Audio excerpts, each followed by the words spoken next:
இஸ்ரவேலின் துதிகளுக்குள் வாசம் பண்ணும் பரிசுத்தரே,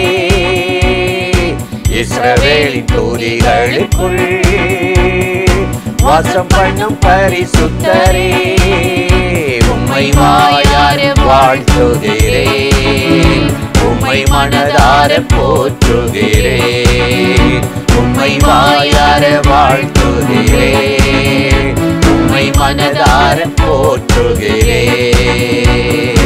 இஸ்ரவேலின் துதிகளுக்குள் வாசம் பண்ணும் பரிசுத்தரே,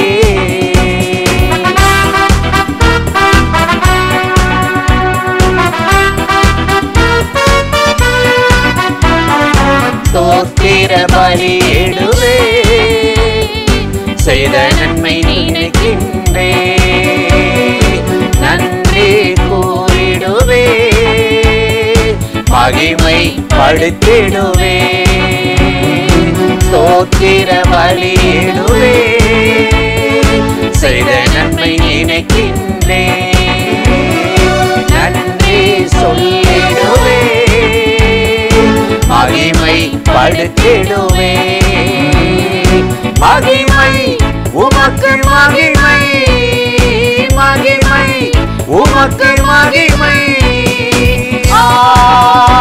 அல்லேலூயா, அல்லேலூயா,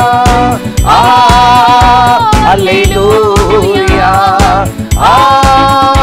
அல்லேலூயா.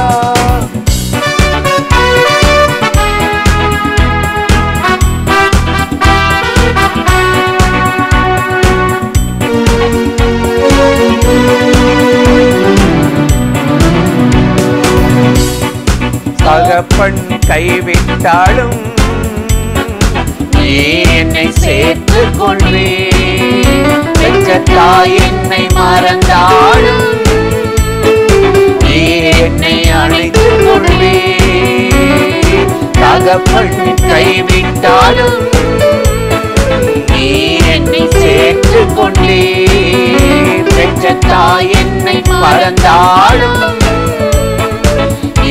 என்னை அணைத்துக் கொண்டே, தாயே என் தந்தையே, தாயே என் தந்தையே. அல்லேலூயா, அல்லேலூயா, அல்லேலூயா, அல்லேலூயா.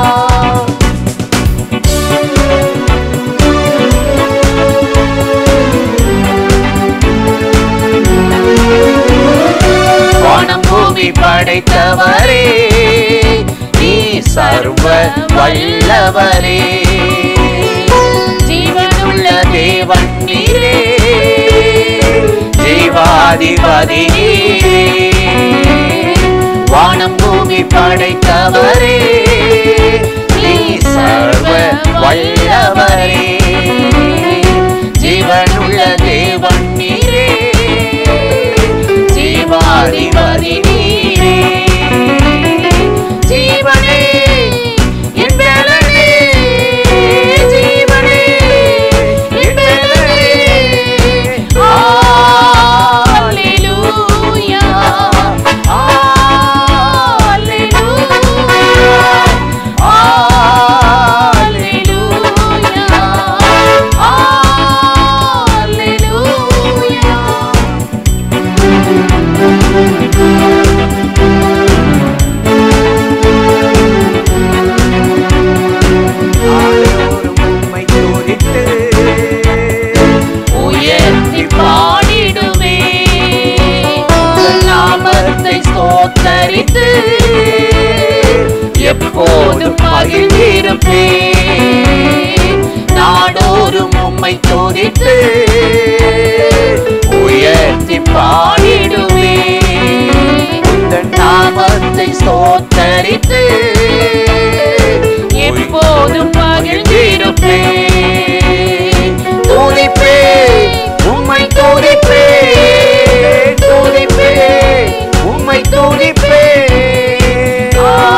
ஜோதிகளுக்குள் வாசம் பண்ணும் பரிசுத்தரே, உம்மை வாயார வாழ்த்துகிறேன், உம்மை மனதார போற்றுகிறேன், உம்மை வாயார வாழ்த்துகிறேன், உம்மை மனதார போற்றுகிறேன்.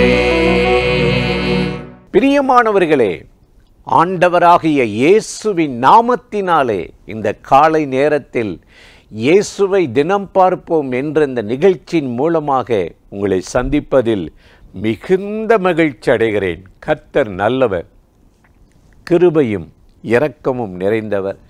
இந்த நாளிலும் கட்டாயம் உங்களை ஆசீர்வதித்து அற்புதம் செய்து நடத்துவார். இன்றைக்கு ஒரு வசனத்தை உங்களுக்கு ஞாபகப்படுத்தி ஜெபிப்பது நல்லது என்று உணர்ந்தேன்.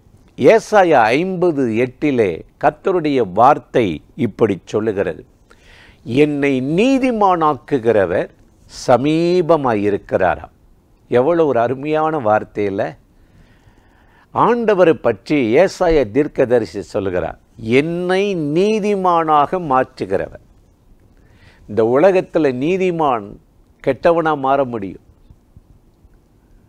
நல்லவன் தீமை செய்கிறவனாக மாற முடியும்.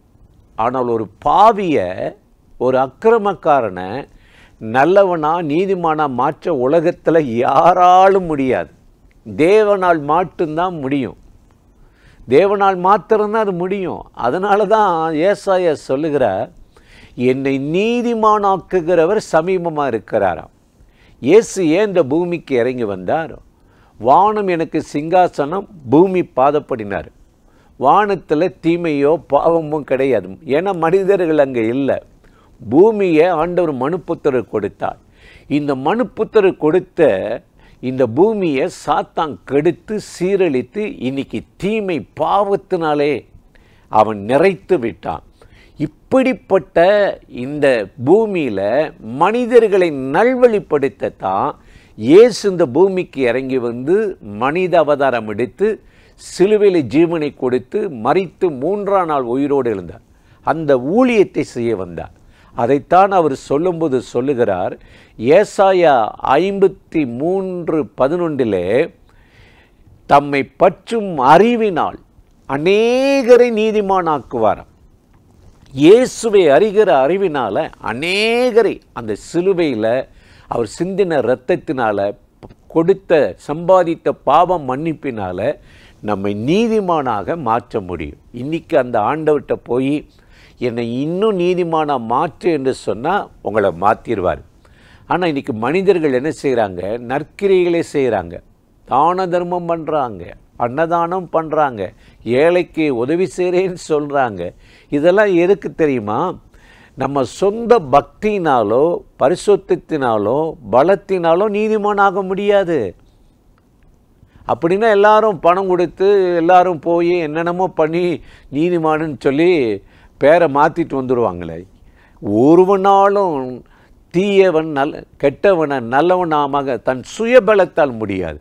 இயேசு கிறிஸ்துவுடைய இரத்தம்தான் இலவசமாக ஒருவனை நீதிமானாக மாற்றுமா.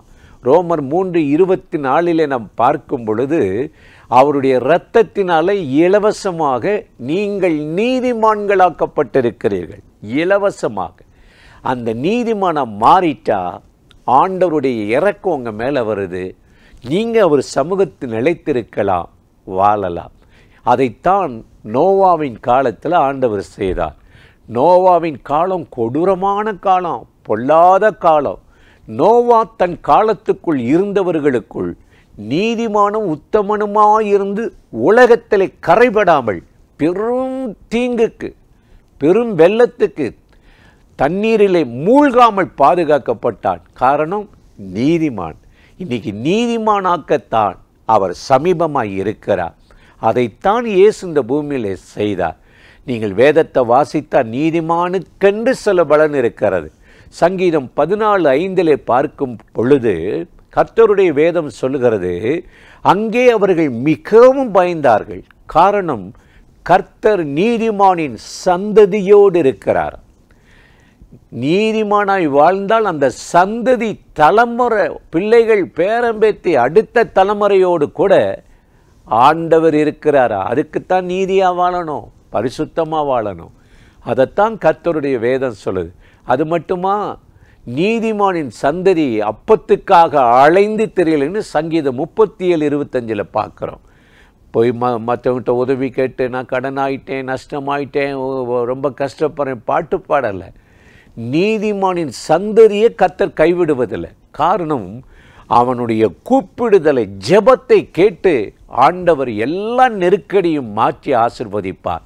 இன்றைக்கு இந்த காலை நேரத்தில் இந்த வார்த்தைகளை கேட்டு கர்த்தருடைய பிள்ளையாக நீதிமானாக நான் வாழணும், இவ்வளவு மேன்மை இருக்குதா, நீதிமானின் சந்ததியோடு கர்த்தர் இருக்கிறாரா என்று இந்த வார்த்தைகளை கேட்கிற என் அன்பு சகோதர சகோதரிகளே, இன்றைக்கு அவர் உங்களை நீதிமான்களாக மாற்றி உங்களுக்கு விரோதமாய் யாரும் எழும்பாதபடி இந்த நாளில் அற்புதமாய் ஆச்சரியமாய் நடத்தப் போகிறார். அந்த தேவாதி தேவனை நோக்கி நாம் இப்பொழுது ஜெபிக்கலாமா? அன்பும் இரக்கமும் கிருபையும் நிறைந்த நல்ல ஆண்டவரே, இந்த ஆசீர்வதிக்கப்பட்ட நாளுக்காக, நேரத்துக்காக, கிருபை இரக்கங்களுக்காக நன்றி.